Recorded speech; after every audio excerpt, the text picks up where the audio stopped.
Join us today on The Informed. We have Mario Beeks, author of Blood and Soil, security consultant and former Croatian military officer.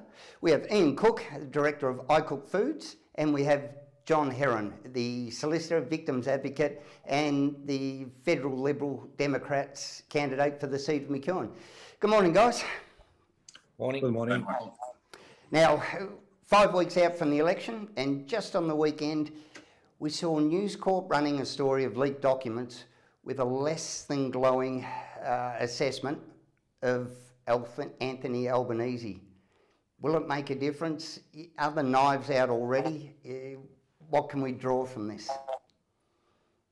Well, if you want me to kick off again, here we have the emergence of the faceless men, but let's not mince words. The faceless man behind this is Bill Shorten. So he knows he's unelectable. So he'll be just waiting in the wings for Albo to come out. And I was having a think about it. I think if he wounds Albo enough that he just falls across the line in an election, that sets a good scene for Shorten to emerge. The Labor Party have had some changes in their process of removing leaders. That being said, he's quite happy to wait another year and then he'll make a move. Albanese will probably shoot himself in the foot in the meantime. Yeah. There's a lot of coverage about gotcha questions. Now, I don't think there's any such thing as a gotcha question when you've put your hand up to run as the leader of the country. You should be across most things in a cursory knowledge, but you know, how much do we read into this? Because now the attack seems to be, well, let's attack the media for attacking the politicians, and it's actually the media's job to hold them to account, to put the fire under them and test them. You're absolutely right about that. The guy should know the answers. If you want to be Prime Minister, then you have to know the answers to the questions that all of the electorate want, not just, you know, the Dorothy Dixes that you think are going to be fired at you. Not only that, most of the press conferences and things that they have are stage managed. They know who's going to be there. They know the sort of questions that are going to be asked. I mean, I'd love to know where Anthony Albanese is going to turn up next week. I'd go and ask him a few very serious questions, and I guarantee you he won't be able to answer them. In fact, he'll probably do he would probably do what he did in the other one and just say, "See you later, I'm out of here." And I agree with you, Ian. Yes. Yeah, That's a good one. What do they say? The left couldn't lie straight in bed, and he his integrity commission and inquiries he wants to have. Well, you know what? Anybody who's out there who wants to or can get a message to Albanese, get him to come out and say he is going to have an inquiry into the $10 million of money. That's just the capital that was wasted in Community Chef that he gave Daniel Andrews when he was Health Minister in Victoria. So that's 10 million there. There's been a further $12 million in subsidies that was just blown. That's just gone. And the whole lot has wasted 30, 40, maybe $50 million on the figures we've got. And some of it has just disappeared. We're not talking about just poor management. We are talking about what appears to be theft, money just going. So, Mr. Albanese, if you're dead serious, you want to be Prime Minister, you want to play it all with a straight bat, tell us you're going to have an inquiry into this. And if you're not sure about the evidence, I'll give you my phone number and you can give me a call. We can sit down and go through it. Yeah. I agree with you. I agree with Ian, what Ian said. I truly believe that the time it's the most valuable commodity in life. And the next 5 weeks, I truly believe that we're going to see even less appearances in front of the media by Albanese, because everything it's scripted for him. I can see right now, whatever he does is very, very scripted, very controlled environment, and he doesn't want to answer the questions. And the people have the, memory loss, obviously, because of the media. Majority of the media during the COVID doesn't know how they behave, and they're just building, like Albanese, that momentum. It's a news going from one side to another, from point A to point B, instead of point B, be accountable, responsible by media. And I don't see this so far with Albanese. I truly see that he's buying the time to the end of the election, and then it's going to come out with all these victorious speeches and everything else. And I agree with Ian. I think he's going to avoid every possible encounter with the constituents or with the independent media, and he will try to avoid to be seen as a part of Labor premiers during the COVID, how they behave as well. If you've ever worked for government or state government that I have, there is everything is scripted, and it's gone in the last 10 years to a case where you prepare what's called PPPs, the acronym. That's for possible parliamentary questions. So they have a raft of them ready. They can go down to a sheet. The training is that if it's outside of that box, you come back to that question. But the scripting of responses in the training has got to Eastern European type levels where it's absolutely down pat. You can't go outside that. But one thing I wanted to mention, what happened last week, if we go back to the campaign, it culminated on Saturday night with Albo walking out at Blues Fest at Byron Bay. So getting booed. And then I saw on Sky News, Paul Murray had a quip that said something like, if Albanese was out to self-destruct, he's absolutely smashing it. And an extraordinary thing happened on Sunday night. Sport, you know how we refer to sports bet? That came right in on Sunday night and had the LNP as favourites for that evening. That's how far it's moved. Sorry, please. I know look, in some ways that's encouraging, and that's not being biased, party political or whatever. I actually come from a family that has a huge Labor pedigree, and I can tell you, my grandfather and my aunties would be rolling in their graves at the way these people operate. They're not there helping the vulnerable. They're not there helping the disabled or the people that actually need help. They're there with their own noses in the trough, with their own power. That's all they're interested in. And you see from, what do they call it?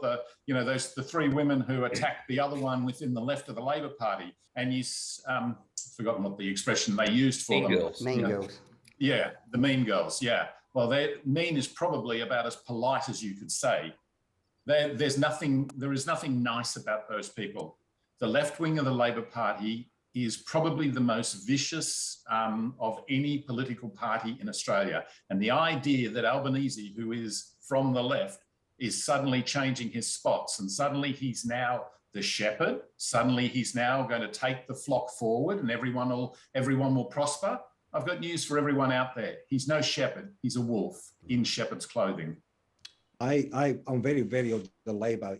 As you know, I grew up in communism, and influence of the unions and then the Labor Party, literally Labor Party, the Labor Party was terrific. And when I compare the Labor here in Australia with the true nature of the Labor, the activity of the unions, I agree with Ian. Is a wolf. I mean, they have nothing to do with the workers, and it's easy to call names and the ministers and whatever they are. We want a bigger salary, we wanted this, but Labor was never been designed to run the country based on their promises, like everything's for the workers and everything else. Why? Because if it was successful, communism will still be alive today. And I can't do just a simple parallel between the communism and unions over there and liberal Labor parties, but I'm seeing the Labor Party here. It doesn't represent the true values of the workers. And Albo, I didn't heard him one word. And yesterday was being that press conference, what was between Prime Minister Scott Morrison and him, and they were asking us about Solomon Islands. I can see that he clearly doesn't understand what's happening even in foreign policy, instead of just attacking. It's very poor performance. Quite happy to jump on this bandwagon. Yes, please. As well. Look, out on the hustings, we're talking about the Labor Party. In my electorate of McEwen, you've got three tiers of the Labor Party. So you've got federal, which I'm running in, state, and at the I've been also battling them at the local council level, because they operate what I think the closest example overseas is the PRI in Mexico, where you've got this sort of corrupt establishment from top to bottom. But the bottom at local councils, they have what's called undeclared labour. Ian would know about this. So they don't say that they're from the Labor Party, but they are. But those three arms, we might have a federal election, they cooperate very tightly. It is one entity, top to bottom, same policies, and same activities. When they go out on the hustings, there's representatives from all three groups there, and so they're very, very coordinated. They might not be the brightest card in the deck, but there's a lot of them. Yeah, you're right. And in actual fact, speaking to one of the ex-councillors from the city of Greater Dandenong, there were a couple of things I didn't know. Number one, if you get elected, according to her, if you get elected into office in the city of Dandenong and you want to become mayor, you have to join the Labor Party. You can't. You have to. No, you have to. And then when that coordinated approach you're talking about, John, is that they get independents that are undeclared Labor independents that are sending preferences. So in the last election, they had huge numbers of candidates, and they may only get a few votes, but all of those votes were then preferenced to the Labor candidate that they wanted to win. So it was effectively engineering the vote. I was aghast when she was explaining how it all happened, and that's how she lost her seat. And you think, what, in this country? And the other point that I get to is this idea that if I'm a Labor Party member and I get elected, I have to sign. Well, actually, I have to sign to join the Labor Party to say that I will always vote with whatever the Labor Party says, whatever the machine says, I'll vote.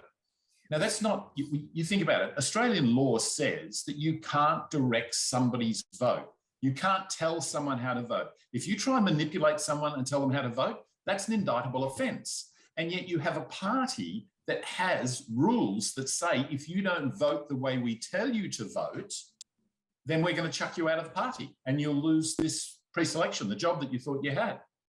Well, that's telling someone how to vote. So how does that work? You just sit there and you say, come off it. All right, I don't care whether you're Labor, whether you're Liberal.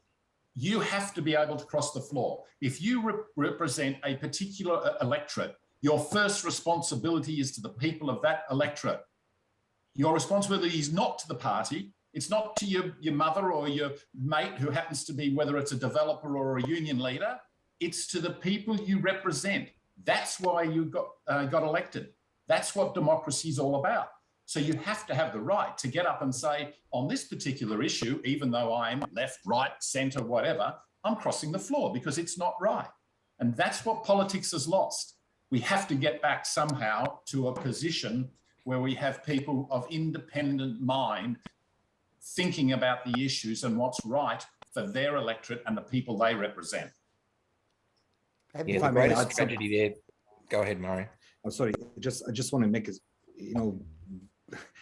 while Ian was talking, just reminded me of the education, and in my early childhood in communism, and I know that communism was based on a manifesto Marx and Engels on 10 points, and that some of this point it is, nobody has a right to argue against the government. We're gonna do everything for you. We're gonna prioritize schools. Everybody's equal and everything else. And more I'm listening Ian. And he discovering things which I didn't know clearly, obviously, because I knew South Wales. The point we try to make to you, like the Labor more reminds me on Communist Manifesto 10 points. That's how the communism was based. The socialism from Marx and Engels, where Labor, what do you mean when you say this? You cannot be mayor if you're not signed for the Labor Party.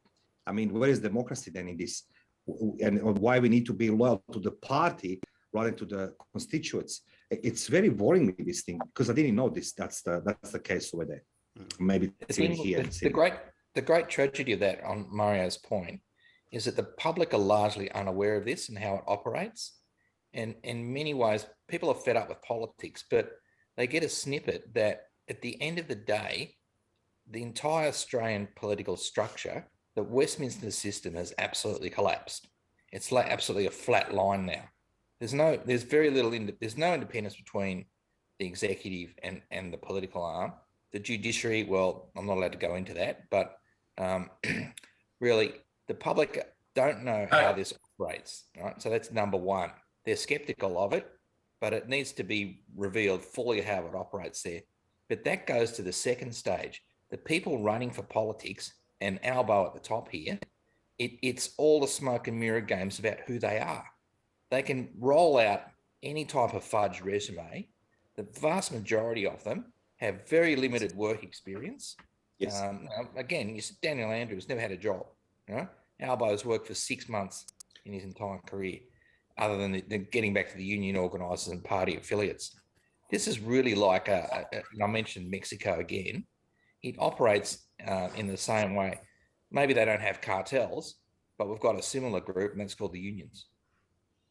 I don't understand, John, when you're saying those politicians, like they have no working experience, it continues, when I see they roll the sleeves and they, take the shovels and everything else, like I can see they never work in their life. But isn't that prerequisite, if you are representing the workers like a labor, do you have some working experience? At least I will request that, how you can associate yourself with my needs as a worker if you never work in your entire life. I mean, I didn't know this, that's the first one for the Daniel Andrews. How much have we lost sight of? We expect our leaders to lead, but really our politicians' job is to facilitate our wishes, to basically get out of our way. So we don't want them setting the agenda and saying this is where we're going as a country. We as the electorate say this is where we're going, you need to get the stuff in line to enable it. How much have we lost sight of that? Do we enable this behaviour by expecting them to actually lead and we can follow, or do we want them working for us? The whole servant leadership style of politics, I think, should be happening. I think to a certain degree, Mike, is that we've got a situation now where we find our politicians pandering to minorities, and the silent majority of, Mr. and Mrs. Average, small business owners, etc., in the suburbs just get left behind. And it's probably because the minorities have become very good at making more noise. So if you can make enough noise and you can convince politicians there's a groundswell of support and votes in it, then that's the direction they go in. I find that difficult. And what John was saying about the Westminster system, and you look at the separation of powers, let's talk about the judiciary. You've got a judiciary in Victoria that has been put in place by, I think, 17 or 20 of the last 23 years have been Labor appointments. We're going through that process at the moment. I can tell you there's some stuff that seriously smells in all of this. I think it is a very difficult time when people like myself, who had just lived normal lives, done all the right things all the way through, find ourselves with the level of corruption against us, and then look at a judicial system that isn't, and by included in that are the prosecutors, so the police, who there is no separation of power. They just do what they're told to do. Now, judges, I'll have to sit and wait until we actually get in front of one. But the other parts of the system are not looking good. I want to add something on this one, not related to the Victoria election in general, but it's going to bite many politicians.